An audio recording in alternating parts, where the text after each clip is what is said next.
Hello बच्चों, फिर से आप सभी का स्वागत करता हूं आपके अपने यूट्यूब चैनल बिकम टॉपर पे। और जैसा कि कल अगर बात करें आबियों की, अगर बात करें जो कल का जो पार्ट था उसमें मैंने आपको शायद पढ़ाया था, क्या पढ़ाया था, तो मैंने आपको ये पढ़ाया कि सममित आबियों क्या होते हैं, विषम सममित आबियों का सिमेट्रिक, इसको सिमेट्रिक पढ़ाया था। तो दो बेटा क्या थी, दो थ्योरम आती हैं, छोटी छोटी थ्योरम है, उनका कोई मतलब विशेष नहीं है, लेकिन फिर भी आपको पढ़नी पड़ती हैं क्योंकि मैथ में ऐसे कई सारी चीज़ें हैं जिनका मतलब नहीं है, लेकिन अगर परीक्षा में पूछी गई, जो कि पेचीदा होती हैं, थोड़ी सी सरल भी होती हैं, और अगर आ गई कभी तो फिर दिक्कत होती है। तो इसलिए आपको क्या करना, आपको पढ़ना होगा, और मैं पढ़ाने के लिए रेडी हूं। तो बात करते हैं पहली थ्योरम की, ठीक है। पहले थ्योरम की बात करते हैं बिना किसी बकवास के, बात करें सीधे सीधे थ्योरम की, उसके बाद सीधे एक्सरसाइज करते हैं ताकि जल्दी से टॉपिक खत्म हो जाए, फिर आगे हम बात करें थ्योरम नंबर फर्स्ट। इसे बोलते हैं प्रमेय फर्स्ट। तो बेटा प्रमेय फर्स्ट क्या कहती है कि वास्तविक अवयवों वाले, मतलब ऐसा मैट्रिक्स लेना जिसमें वास्तविक अवयव हो, काल्पनिक अवयव न हो। तो यार अगर मैट्रिक्स लेंगे सीधी सीधी बात है, उसमें वास्तविक अवयव ही होंगे। कहता है कि किसी वास्तविक अवयव वाले किसी वर्ग आव्यूह ए के लिए a प्लस ए डैश एक सममित आव्यूह तथा a माइनस ए डैश एक विषम सममित आव्यूह होता है। मतलब इसका यह है कि कोई एक आव्यूह है a, इसके लिए अगर मैं a प्लस, देखो ध्यान से समझना, एक कोई आव्यूह है a, ठीक है, वो भी क्या है, स्क्वायर मैट्रिक्स है। और आप जानते हो कि अगर कोई आव्यूह कोई भी आव्यूह है, ठीक है, वो क्या है, स्क्वायर मैट्रिक्स है। कहता इसके लिए a प्लस ए डैश, मतलब इनका दोनों का जोड़, ए का और ए के ट्रांसपोज मैट्रिक्स का जो जोड़ है वो क्या है, इसके लिए क्या है, इसके लिए है सममित आव्यूह। सममित आव्यूह का मतलब है कि सेम यही है, समझ रहे हो। तो करना क्या है, तो ऐसे इसको सॉल्व करना है कि ए आ जाए। अगर ए आ गया तो इसका मतलब है कि ये कैसी इक्वेशन सही है। फिर दूसरी बात, उसी इक्वेशन बोलता है कि a माइनस ए डैश कैसा है, तो विषम सममित आव्यूह है, मतलब स्क्यू सिमेट्रिक है। स्क्यू सिमेट्रिक क्या होता है, तो कोई ऐसा आव्यूह जिसके लिए उसका जो ट्रांसपोज आव्यूह हो कैसा हो, ऋणात्मक आव्यूह हो, तो उसको कहते हैं। तो अगर इस वाले a के लिए इनका दोनों का जो माइनस है वो अगर माइनस ए आ जाए तो क्या हो जाएगा, वो विषम सममित आव्यूह हो जाएगा। मेरी जो इक्वेशन है, मेरी जो थ्योरम हो कैसी हो जाएगी, सही हो जाएगी। चलो फिर बात करते हैं अपने फैक्ट पे, अपने लॉजिक पे, ठीक। चलो तो हम देखो क्या करेंगे, तो हमने मान लीजिए, ऐसा मैं मान के चलता हूं, मान लो, माना कि b is equal to A plus का ए डैश, ओके, ऐसा मान लिया, ठीक है। तो अब क्या करेंगे, अगर मैं बेटा निकालने की कोशिश करूं b का ट्रांसपोज मैट्रिक्स, तो क्या हो जाएगा, आप जानते हो जाएगा a प्लस ए डैश का ट्रांसपोज हो जाएगा, ठीक है। अब आपको ये चीज बहुत अच्छी तरीके पता है कि अगर ए प्लस बी का ट्रांसपोज निकालते हैं, होता है ए का ट्रांसपोज प्लस बी का ट्रांसपोज। ऐसा होता है कि नहीं होता है। अगर ऐसा होता है तो यहां भी क्या ऐसा नहीं हो जाएगा, ए का ट्रांसपोज प्लस बी के ट्रांसपोज ऑलरेडी है तो बी के ट्रांसपोज का ट्रांसपोज। अब बेटा एक चीज और आप जानते हो। अब क्या सर जी हम क्या जानते हैं, आप जानते हो कि ए का ट्रांसपोज खुद वही होता है, जानते हो कि नहीं जानते हो, सर बिल्कुल जानते हैं। तो अगर यहाँ पे करने का प्रयास करेंगे तो आ जाएगा ए प्लस का ए आ जाएगा, आएगा कि नहीं आएगा। अब एक चीज आप और जानते हो, तो सर जी क्या जानते हैं, तो एक चीज और आप जानते हो कि a plus B is equal to B plus A क्या नहीं होता है क्या, सर बिल्कुल होता है। तो आप अगर ये चीज जानते हो तो आप b transpose is equal to A plus A का ट्रांसपोज नहीं लिख दोगे। बेटा जरा मर्ज करके बताओ, क्या यही नहीं लिखा हुआ है, क्या ये चीज ये नहीं लिखी हुई है, तो क्या आपको नहीं आ गया कि b का transpose is equal to B, यही तो निकालना था। क्या कहा था, हमने कहा था कोई एक मैट्रिक्स है ए, उसके लिए ये क्या होने चाहिए, सिमेट्रिक या सममित आव्यूह होना चाहिए। तो बताओ सममित नहीं है, सममित आव्यूह की परिभाषा याद रखो कि अगर कोई एक मैट्रिक्स है बी, हमने क्या लिया, कोई मैट्रिक्स है बी, अगर उस मैट्रिक्स का ट्रांसपोज मैट्रिक्स अगर क्या आ जाए, बी ही आ जाए, तो वो हो जाएगा सममित आव्यूह। देखो भैया है सममित आव्यूह कि नहीं है, सर बिल्कुल है, यहां से सिद्ध होता है। तो क्या लिख देंगे, प्रूव्ड। क्या लिखेंगे, प्रूव्ड। एक चीज तो प्रूव हो गई। अब बेटा करते हैं अगले वाले क्वेश्चन पे काम। अगला वाला क्या कहता था, यही देखो बगल में कर रहे हैं, ठीक, ध्यान से देखना। चलो देखो ध्यान से, आप पढ़ने में बहुत अच्छे बच्चे हो, ऐसा हमें भरोसा है और ऐसा आप हो भी। तो ध्यान से समझना। अब कह रहा था कि तो बताओ a माइनस ए डैश एक विषम सममित आव्यूह है। फिर से मान लो, तो हमने अब की क्या मान लिया, अब की हमने मान लिया कि माना b is equal to A minus का ए डैश, क्या a माइनस का ए डैश हमने मान लिया। तो अगर इसका क्या करें, अगर इसका निकालते हैं ट्रांसपोज मैट्रिक्स तो आ जाएगा a माइनस का ए डैश का आ गया। फिर से आप एक बात जानते हो, सर जी क्या जानते हैं, तो आप एक बात जानते हो कि a माइनस बी का जो ट्रांसपोज होता है वो होता है ए का ट्रांसपोज माइनस का बी का ट्रांसपोज। तो अगर लिखने की कोशिश करेंगे, लिखने का प्रयास करेंगे तो ऐसे ही नहीं आ जाएगा, बताओ ऐसे ही नहीं आ जाएगा। तो सर बिल्कुल आ जाएगा। फिर से आप एक बात जानते हो, तो सर जी अब क्या हम बात जानते हैं, तो अब आप बात जानते हो कि ये इज इक्वल टू ये होता है। किसी भी ट्रांसपोज का ट्रांसपोज खुद वो मैट्रिक्स होता है, ऐसा आप जानते हो। तो अगर ऐसा आप जानते हो तो हो जाएगा, आएगा कि नहीं आएगा। फिर से आप एक बात, अब लेकिन यहां पे बात नहीं जानते, A plus B is equal to B plus A ना कर देना, समझ रहे हो। A minus B is equal to B minus A बेटा नहीं होता है, ऐसा करोगे तो गड़बड़ हो जाएगा। तो सर भी करेंगे कैसे, हमें तो ऐसा बनाना है। तो बनाने के लिए क्या करोगे, B is equal to minus का कॉमन ले लो तो हो जाएगा ए माइनस का ए डैश, नहीं हो जाएगा क्या सर, बिल्कुल हो जाएगा। तो बेटा ये लिख क्या गया, ये क्या लिख गया, ये लिख गया बी, क्या लिख गया बी। तो अगर इसकी बात करेंगे तो B transpose is equal to minus का बी, बताओ क्या निकल के आ गया। तो सर जी ये तो हो गया, सर ये विषम सममित भी हो गया, skew matrix, skew symmetric matrix हो गया। सर कैसे हो गया, तो उसकी परिभाषा होती है कि ऐसा वर्ग आव्यूह कि जिसका अगर हम ट्रांसपोज मैट्रिक्स निकाल दें, परिवर्त आव्यूह निकाल दें तो वो माइनस का बी आ जाए या उसका माइनस आ जाए, तो ऐसे आव्यूह को बोलते हैं हम विषम सममित आव्यूह या स्क्यू सिमेट्रिक मैट्रिक्स। तो ये भी हो गया प्रूव। तो बताओ आपको थ्योरम समझ में आई कि नहीं आई। तो ऐसे आपको थ्योरम को सिद्ध करना है, ठीक है। बच्चे को कोई दिक्कत, किसी बच्चे को, ठीक है। अब जो दूसरी आपकी प्रमेय है उसको आपको सिर्फ लिख लेना है, उससे कोई लेना देना नहीं है। लिखना है, अगर क्वेश्चन आएगा तो क्वेश्चन को सॉल्व करेंगे, ठीक है, बाकी उससे कोई मतलब नहीं है। हटा दें इसको, समझ में आई। ये प्रमेय वेरी इंपॉर्टेंट है, याद रखें इसको, ठीक है। बहुत बार एग्जाम में आती है। देखो एग्जाम में कई बार ऐसी ऐसी चीज़ें आ जाती हैं जिनको आपको अंदाजा भी नहीं होता कि ये भी चीज़ें आ सकती हैं, समझ रहे हो। तो बस समझ के छोड़ना है यार, अगर थोड़ा सा दिमाग चला तो आराम से कर लोगे, समझ गए। चलो हटा दें इसको, सर बिल्कुल हटा दीजिए। चलो देखो अब बात करेंगे दूसरी थ्योरम की, ठीक है। तो दूसरी थ्योरम बस 1 मिनट की है, उसको बस ऐसे याद कर लेना है, देख लेना है, और वो नहीं आएगी ये मेरी गारंटी है, ठीक है।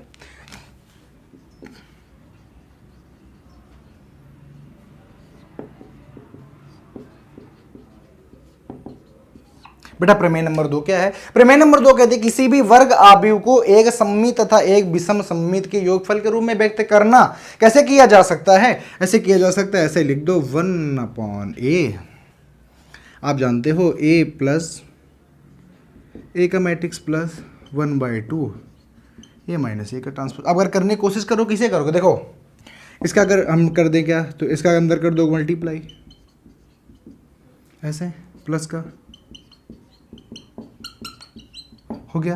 देखो इससे ये कट गया, ठीक है। इसको अगर दोनों को जोड़ दोगे तो ए आ जाएगा, तो देखो आ गया कि नहीं आ गया, बताओ, ठीक है। तो इसलिए सिर्फ और सिर्फ इसको याद कर लिया जाता है, इसमें कोई भी दम नहीं है। समझ गए कि नहीं समझ गए यार। इसको क्या कर दो, तो वही कह रहा है कि कह रहा है किसी वर्ग आव्यूह को सममित तथा विषम सममित के आव्यूहों के योग फल के रूप में व्यक्त करना। देखो ये है सममित, ये है विषम सममित, दोनों को जोड़ दिया तो आव्यूह तो आ रहा है, तो ऐसे इसको व्यक्त किया जाता है। बताओ कोई दिक्कत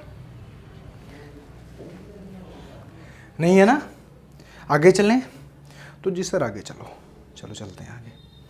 तो बेटा यहाँ से आपके सारे जो जितने भी कॉन्सेप्ट थे वो होते हैं ख़त्म।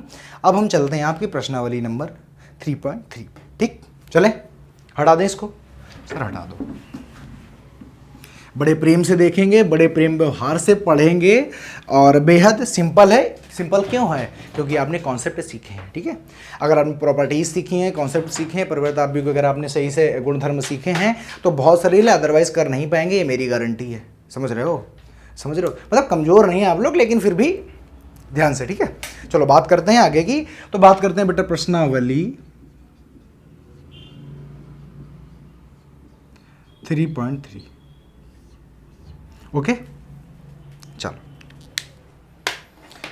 तो अब अगर बेटा बात करेंगे, पहले नंबर क्वेश्चन कह रहा है प्रत्येक का परिवर्त आव्यूह ज्ञात कीजिए। बेटा एक का मैं निकालता हूं, बाकी आप खुद ही निकालोगे, आप खुद ही इतने इंटेलिजेंट हो क्योंकि मैंने इतना ज़्यादा ऑलरेडी कॉन्सेप्ट करा दिया है, तो इसमें बहुत ज़्यादा हम टाइम खराब नहीं करेंगे। तो मैं आपको पहले नंबर का तीसरा नंबर करके दिखाता हूँ। ओके, तो तीसरा नंबर क्या है? तो तीसरा नंबर सर जी लिखा हुआ है -1 √3 और 2। ओके, फिर लिखा 5 5 5 3, फिर लिखा हुआ है 6 6 -1। इसका क्या निकालना है? तो इसका निकालना है परिवर्त आव्यूह। क्या निकालना है? इसको हमने मान लिया ए मान लो, कोई आप कुछ भी मान सकते हो, ए बी सी डी जो भी मानना है मान लो। तो इसका अगर हमें निकालना है ट्रांसपोज मैट्रिक्स, अगर आपको निकालना है तो ट्रांसपोज मैट्रिक्स से या तो आप लिखते हो ए टी से और आप लिखते हो ए डैश से। तो अगर निकालना है ट्रांसपोज मैट्रिक्स की बताओ डेफिनेशन, कोई भी बच्चा बताए तो सर जी होती है कि अगर हम इस मैट्रिक्स के रो को कॉलम में और कॉलम को रो में इंटरचेंज कर दे, तो वही इंटरचेंज करने की प्रक्रिया ही, इंटरचेंज करने के बाद जो हमें मैट्रिक्स से प्राप्त होता है उसे ही कहते हैं ट्रांसपोज मैट्रिक्स या परिवर्त आव्यूह। क्या कहते हैं? परिवर्त। आप समझ गए क्या कहता है? कहता है कि अगर हम रो को कॉलम में और कॉलम को रो में चेंज कर दें तो इस प्रकार से प्राप्त जो हमें मैट्रिक्स होता है उसको बोलते हैं ट्रांसपोज मैट्रिक्स या परिवर्ताव्यूह, और उसको ए टी या और ए डैश से रिप्रेजेंट करते हैं। तो ज्यादातर ए डैश का ही यूज होता है। तो बात करते हैं अपनी, बात करते हैं यहाँ पे। ये देखो क्या है, कॉलम है, इसको बना दो रो, -1 √3 और 2, 5 5 और 3, 6 6 और -1। ओके, ये आ गया तीसरे नंबर का ट्रांसपोज मैट्रिक्स आ गया। पता कोई दिक्कत है? मतलब बेहद क्वेश्चन, बहुत ही सरल सा क्वेश्चन है। और आप जानते हो कि अभी ये 3 × 3 था, तो ये तो भैया एक क्या था, वर्ग आव्यूह था, तो इसलिए वर्ग आव्यूह तो चेंज होता नहीं क्योंकि n × m = क्या होता है? n होता है इसमें। ठीक है, और अगर कोई दूसरा टाइप का मैट्रिक्स होता तो वो n की जगह m हो जाता, n की जगह पे m हो जाता। समझ गए कि नहीं समझ गए? आगे चलें तो सर आगे चलो, बात करते हैं दूसरे वाले मैट्रिक्स की। ठीक है, हटा दें इसको। तो सर बाकी दोनों क्वेश्चन आप खुद ही कर लोगे। तो बहुत ज़्यादा जो बहुत ही ज़्यादा इजी क्वेश्चन, उनमें बहुत ज़्यादा मैं टाइम खराब नहीं करूँगा ताकि आपका चैप्टर अच्छी तरीके चले। बाकी आप लोग खुद ही इंटेलिजेंट हो। ठीक है, चलो बात करते हैं दूसरे वाले की। बात करेंगे दूसरे वाले की, तो इसमें दिया गया a = b = तो सत्यापित कीजिए a + b का मैट्रिक का ट्रांसपोज = a का ट्रांसपोज प्लस b का ट्रांसपोज या b का परिवर्त। अब हम करते हैं, हम करके दिखाते हैं आपको दूसरा नंबर, आप पहला नंबर खुद से कर लोगे। ठीक है, देखो दूसरा करके दिखाते हैं। दूसरे में क्या निकालना है? दूसरे में निकालना है a - b का ट्रांसपोज = a का ट्रांसपोज माइनस b का ट्रांसपोज। बताओ कोई दिक्कत तो नहीं? भैया करो, सबसे पहले a - b निकालो। a - b निकालने के लिए पहले आपको a लिखना पड़ेगा, तो है -1 5 और माइनस का 2। ठीक है, 2 7 और 1, 3 9 और 1 माइनस b क्या है? तो माइनस का 4 1 और 1, 1 2 और 3, माइनस का 5 0 और 1। ओके बेटा, माइनस करना है, माइनस करके निकाल देंगे। बताओ कितना आएगा माइनस करने में? ये माइनस का 1, ये हो जाएगा प्लस का 4, क्योंकि माइनस का 4 ऑलरेडी जाके जुड़ जाएगा, तो प्लस का 4 हो जाएगा, तो आ जाएगा प्लस का 3, प्लस का 2, माइनस का 1, तो 1 आ जाएगा, प्लस का 3 और प्लस का 5, 8 आ गया। ओके, 5 माइनस का 1 4, 7 माइनस का 2 5, 9 ही आ जाएगा, कोई बात ही नहीं है। माइनस का 2 माइनस का 1 माइनस का 2 हो गया 0 भैया। तो ये आ गया आपका a माइनस का b आ गया। अब जब आपका a माइनस का b आ गया तो आपको क्या निकालना है? तो आपको निकालना है a माइनस b का ट्रांसपोज मैट्रिक्स। तो भैया निकाल दो। तो आपने कहा कि a माइनस b का क्या निकालना है? हमने निकालना है ट्रांसपोज, तो निकाल दो। क्या आएगा बताओ? यहाँ पे देखो 3 4 और -3, इसको क्या बना दो? रो 3 4 माइनस का 3, इसको बना दो 1 5 माइनस का 2 8 9 और 0। ठीक, अब एक चीज़ तो निकाल आई, a माइनस बी का हमने निकाल दिया। अब निकालो a का ट्रांसपोज b का ट्रांसपोज और दोनों को माइनस कर देना। तो हमने लिख दिया a का ट्रांसपोज माइनस b का ट्रांसपोज। तो भैया a का ट्रांसपोज यहाँ पे लिखो, ये देखो a है, इसका ट्रांसपोज क्या करना? -1 5 -2 -1 5 माइनस का 2, इसका करें 2 7 1, इसका करें 3 9 1। ओके, माइनस बेटा इसका ट्रांसपोज करो, -4 1 और 1 1 2 और 3, -5 0 और 1। इसका कर दो भैया, आप माइनस कर दो तो करेंगे -5 और प्लस का 4 तो आ जाएगा 3। समझो, इसमें आ जाएगा 4, देखो 5 -1, ये क्या हो जाएगा, हो जाएगा माइनस का 3। ओके, फिर आ जाएगा 1 5 और 2 आ जाएगा, इसी इसमें करेंगे तो आ जाएगा कितना, प्लस का 8 और 9 और 0 आ जाएगा। तो बेटा बताओ क्या ये और ये दोनों इज इक्वल नहीं है? देखो ये वाला और ये वाला एक इक्वल नहीं है, तो ये क्या है, ये है a माइनस बी का ट्रांसपोज और ये a का ट्रांसपोज माइनस का b का ट्रांसपोज, तो हो जाएगा a माइनस बी का transpose is equal to a का ट्रांसपोज माइनस b का ट्रांसपोज। तो आपका क्या है, सही है। समझ गए, प्रूव हो गया आपको, कोई दिक्कत? कोई दिक्कत नहीं, सत्यापित हो गया। एक मैंने किया है, एक कर लेंगे आप लोग खुद ही, समझदार व्यक्ति हैं आप लोग, ठीक है।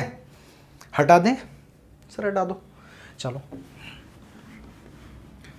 तो ये क्वेश्चन करने में मुझे नहीं लगता है कोई किसी को भी दिक्कत होगी, और बाकी दिक्कत है तो आप प्रीवियस वीडियो को देखें, अपने थोड़े से कॉन्सेप्ट क्लियर करें और आप आराम से क्वेश्चन को कर लेंगे, ठीक है।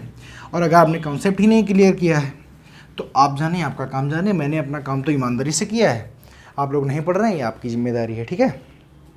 चलो, बात अगर करें हम तीसरे number question same to same दूसरा नंबर क्वेश्चन, ये मैं बता नहीं रहा हूँ, आगे चलें। चलो बात कर लेते हैं अपने चौथे नंबर क्वेश्चन की, तो देखते हैं कैसे करते हैं चौथा नंबर क्वेश्चन, ठीक है।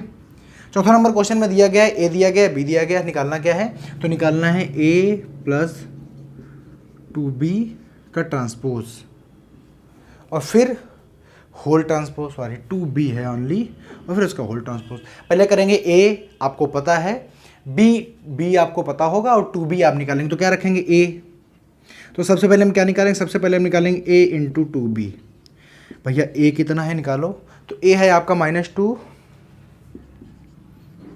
1 और 2, ठीक है, प्लस का 2 का मल्टीप्लाई करने किसमें, b में, तो b भैया कितना है, तो b है माइनस का 1 0 और 1 और 2, ठीक है, गुणा कर लो आराम से, -2 1 3 और 2 प्लस का -2 0 2 और 4। ओके, क्या करेंगे, जोड़ दो उठा के, -2 हो जाएगा माइनस का 4, यहाँ पे आ गया 3, यहाँ पे आ जाएगा 3 और यहाँ पे आ जाएगा 6। किसी भी बच्चे को कोई भी दिक्कत है यहाँ तक? सर दिक्कत नहीं है।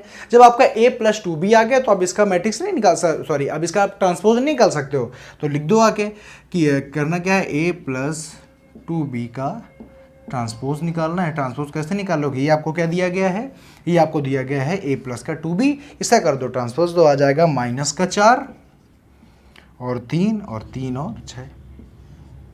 ये हो गया आपका आंसर। समझ गए कि नहीं समझ गए? तो बेहद यार सरल क्वेश्चन है। मैंने क्या कहा था, अगर आपने सही से एक बार बेस पढ़ लिया तो कोई दिक्कत होगी नहीं कभी। समझ रहे हो, बात समझ में आ रही है?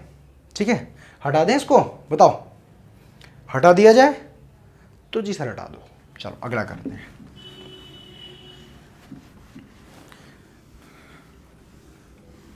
देखो अगला बेटा करते हैं 5वां नंबर क्वेश्चन। तो जो बेटा 5वां नंबर क्वेश्चन है ना, जो बेटा अपना 5वां नंबर क्वेश्चन है ना, वो क्या है, जो 5वां नंबर क्वेश्चन है उसमें दिया गया ए तथा बी आप व्यूहों के लिए सत्यापित कीजिए ए बी डैश। तो ए बी डैश का मतलब ए बी का transpose is equal to B का ट्रांसपोज इंटू ए का ट्रांसपोज। ये आप प्रॉपर्टी भी पढ़ चुके हो, प्रॉपर्टी पढ़े हो कि नहीं पढ़े हो? तो आपने प्रॉपर्टी मैंने बताया नहीं था कि थोड़ा सा इसमें झोल होता है कि ए इंटू बी का जब आप ट्रांसपोज करते हैं तो बी का ट्रांसपोज पहले और ए का ट्रांसपोज बाद में। मैंने यहाँ पर आपको सिद्ध भी करके दिखाया था। इसमें दिए टोटल 2 क्वेश्चन, एक क्वेश्चन मैं करके दिखाता हूँ, एक क्वेश्चन आपको खुद ही करना है अपने घर में। समझ गए कि नहीं समझ गए? सब बिल्कुल समझ गए। तो पहले का मैं दूसरा करके दिखाता हूँ, पहला आपको खुद ही से करना है। यहाँ पे आपको क्वेश्चन में दी गई है मैट्रिक्स और आपको ऊपर वाली इंटेक्शन को क्या करना है, फॉलो करना है। ठीक है, चलो लगाते हैं। तो जब हमने लगाना शुरू किया तो भैया ये बोला गया कि हमें क्या दिया था, तो हमें दिया था 0 1 और 2। एक तो दिया गया था ये मैट्रिक्स, ये क्या है, ये 3 इंटू 1 ओके इंटू फिर ये हमें बी दिया गया था 1, 5 और 7, ये क्या है, तो ये हमें दिया गया है 1 इंटू 3। तो आप जानते हैं ये और ये आपको देखो मिल रहा है, इसके कॉलम का नंबर और इसके रो का नंबर मिल रहा है। अगर नहीं मिलता तो फिर गुणा होता ही नहीं, अगर गुणा नहीं होता तो फिर क्वेश्चन आगे कैसे बढ़ता। तो हमेशा याद रखें जहाँ भी कहीं भी गुणा का ऑप्शन आएगा वहाँ पे आपको ऐसा दे के जरूर ही आएगा, अदरवाइज तो होगा ही नहीं। तो आप जानते हो आपको करनी, सबसे पहले आपको निकालना है a इंटू बी, भैया निकालो a इंटू बी।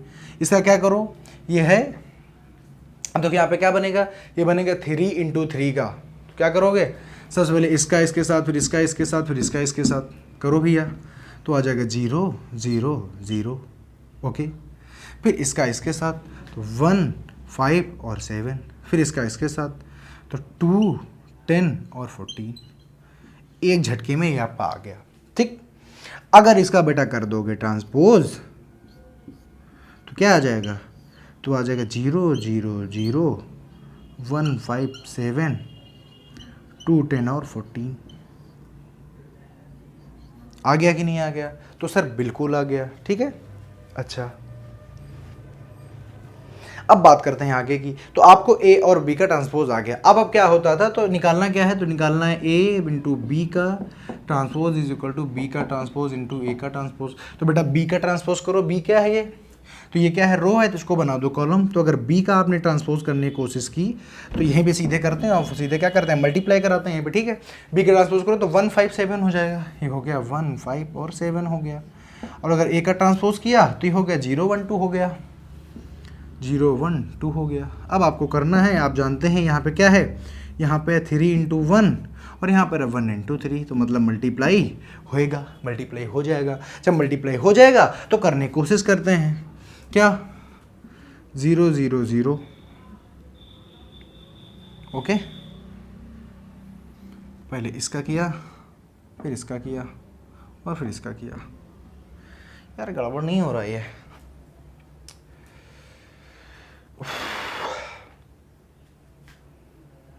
यहाँ पे कुछ गड़बड़ किया है क्या हमने, कैसे करते हैं, थोड़ा सा गड़बड़ किया है। क्या गड़बड़ किया है, देखो यहाँ पे मैंने मल्टीप्लाई करने में थोड़ा सा गड़बड़ किया है, क्या, इसीलिए आ नहीं रहा है। यहाँ अगर हम करने की कोशिश करेंगे तो हम पहले इसका पहले उठाएंगे तो इसमें कराएंगे, फिर इसका इसमें कराएंगे, फिर इसका इसमें कराएंगे, ऐसे कुछ करा के कराएंगे। क्योंकि अगर हम इसका ऐसे, इसका ऐसे, इसका ऐसे कराएंगे तो फिर वो गड़बड़ हो जाएगा। तो यहाँ पे ऐसे आके कुछ बनेगा 0 0 0 करके, समझ रहे हो नहीं समझ रहे हो। तो यहाँ पे अगर मैं करने की कोशिश करूँ तो इसका अगर मैंने कराया तो आ गया 0, फिर इसका मैंने जब कराया, अरे सही आ रहा है यार, वो सही था। देखो देखो इसका कराते हैं, इसका जब मैंने कराया तो आ गया 0, इसका जब मैंने यहाँ कराया तो आ गया 0, और इसका जब मैंने यहाँ कराया तो आ गया 0, फिर इसका यहाँ कराया तो आ गया 1 5 और 7, ये कितना आ गया, तो ये आ गया 2 10 और 14। बेटा सही था, क्या था, सही था, थोड़ा सा गड़बड़ हो गया, बाकी ये सब सही था। 2 10 और 14, जब इसका आपने ट्रांसपोज किया था तो आ गया था 0 0 0 1 5 7 और 2 10 और 14, समझ गए। तो ये देखो ये इज इक्वल टू ये आ गया है, इसका मतलब है ए डॉट बी का इन्वर्स इज इक्वल टू ए का इन्वर्स इंटू बी का इन्वर्स। ठीक है, मल्टीप्लाई में देखो कैसे करते हैं, अगर आप इसका उठा के पहले इसमें करोगे तो पहला रो पहली कॉलम, इसका उठा के इसमें करोगे दूसरी रो दूसरा कॉलम इसमें, और अगर आप ऐसे करोगे तो पहले इसका इसमें करो, फिर इसका करो, फिर इसका ऐसे करो, क्रम से करना पड़ेगा। ठीक है, तो जैसा आपको मन हो वैसा कर लो। यहाँ से थोड़े से हमसे चूक हो गई, इसलिए थोड़ा सा हमने थोड़ा सा रब कर दिया, इसके लिए सॉरी। और बाकी क्वेश्चन आपका बिल्कुल हूबहू अच्छा है। ठीक है, तो 5वां नंबर हो गया। और 6वां नंबर जो क्वेश्चन है उसको अगर हम करने की कोशिश करेंगे, कर भी सकते हैं, चलो करके दिखाते हैं। फिर उसके बाद ये है हमारा लास्ट क्वेश्चन, उसके बाद बाकी क्वेश्चन जो बचे हैं वो हम कल डिस्कस करेंगे। इसमें शायद 10 या 12 क्वेश्चन है, तो कल ये में एक्सरसाइज ये हम खत्म कर देंगे। ठीक है, बात करते हैं बेटा 6वें नंबर क्वेश्चन की। तो आपको दिया गया ए इज इक्वल टू दिया गया, सत्यापित करिए कि A dash into A is equal to क्या, आई यहाँ पे क्या है, आइडेंटिटी मैट्रिक्स। आइडेंटिटी मैट्रिक्स आप जानते हैं कि जितने का मैट्रिक्स का आप मल्टीप्लाई डिवाइड करेंगे उतने का ही आइडेंटिटी मैट्रिक्स आप बना लेंगे। तो अगर हम यहाँ पे बात करें तो ए, अगर यहाँ पे देखो ए लिखा हुआ है तो इसका सीधा ट्रांसपोज करके लिखो साइन अल्फा कास अल्फा। ठीक है, माइनस का sine alpha into cos alpha. Okay, ठीक है, ये तो हो गया ट्रांसपोज ए का। अब भैया ए लिख दो, असलियत में क्या है, तो ये है cos alpha sine alpha minus का साइन अल्फ़ा और कॉस अल्फ़ा। बात समझ में आ गई? दोनों को क्या करना है सर, मल्टीप्लाई। मैंने ए का ए डैश निकाल लिया और इसका क्या निकाल लिया, इंटू ए कर दिया। जब दोनों का बेटा मल्टीप्लाई कराओगे तो इसको उठा के क्या बनाओगे, तो इसका बनाओगे आप, इसको बनाओगे, कॉलम को रो बनाओगे, फिर मल्टीप्लाई करोगे। जब मल्टीप्लाई करोगे तो क्या आएगा, देखो यहाँ से तो आ जाएगा कॉस स्क्वायर अल्फ़ा और माइनस माइनस प्लस, प्लस का साइन स्क्वायर अल्फ़ा। ओके, फिर जब इसको उठाओगे और इसके साथ में कराओगे तो आ जाएगा cos alpha into sine alpha और माइनस का sine alpha into cos alpha. बात समझ गए? इसमें भी ये आएगा, अगर इसको उठा के अगर इसके साथ में कराओगे तो आ जाएगा sine alpha into cos alpha minus का कॉस अल्फ़ा इंटू का साइन अल्फ़ा आ जाएगा। ओके, ठीक है।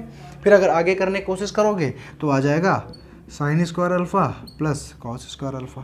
तो बेटा अगर आप देखने की कोशिश करो तो इससे ये कैंसिल हो जाएगा, इससे ये कैंसिल हो जाएगा, इसका मान होता है 1, उसका मान भी होता है 1। तो अगर हम बात करने की कोशिश करें, अगर हम ये बातचीत, तो आ जाएगा 1 0 और 0 1। और आप जानते हैं कि आइडेंटिटी मैट्रिक्स भी क्या होता है, 1 0 और 0 और 1। तो इसलिए ये क्या है, तो ये हमारा प्रूव्ड हो गया। आप जानते हो ऐसा होता है, तो आप लिख सकते हो a dash a is equal to I, इसका मान कितना आ रहा है, इसका आ रहा है 1 0 0 और 1। और ये क्या होता है, ये होता है 1 0 0 और 1। जानते हो कि नहीं जानते हो? सर बिल्कुल जानते हैं। बताओ कोई दिक्कत है? तो आपका मान आ गया, तो ये हो गया, प्रूव्ड हो गया। ठीक है, फिलहाल अभी यहीं तक, और छठवें का दूसरा नंबर आप खुद कर लेंगे, क्योंकि सेम टू सेम क्वेश्चन है। फिलहाल अभी यहीं तक, और फिर जब कल की क्लास लेंगे तो कल फिर हम आगे बढ़ाएंगे। कल ये चैप्टर खत्म हो जाएगा, फिर हम चलेंगे 3.4 में, फिर विविध के बाद में चैप्टर खत्म हो जाएगा। तब तक के लिए हंसते रहिए, मुस्कुराते रहिए, और पढ़ते रहिए, और दूसरे को ज्ञान बांटते रहिए, और दोस्तों में शेयर करते रहिए। अच्छा लगे तो लाइक, और बुरा लगे तो डिसलाइक, कोई दिक्कत नहीं है। और जय हिंद, नमस्कार।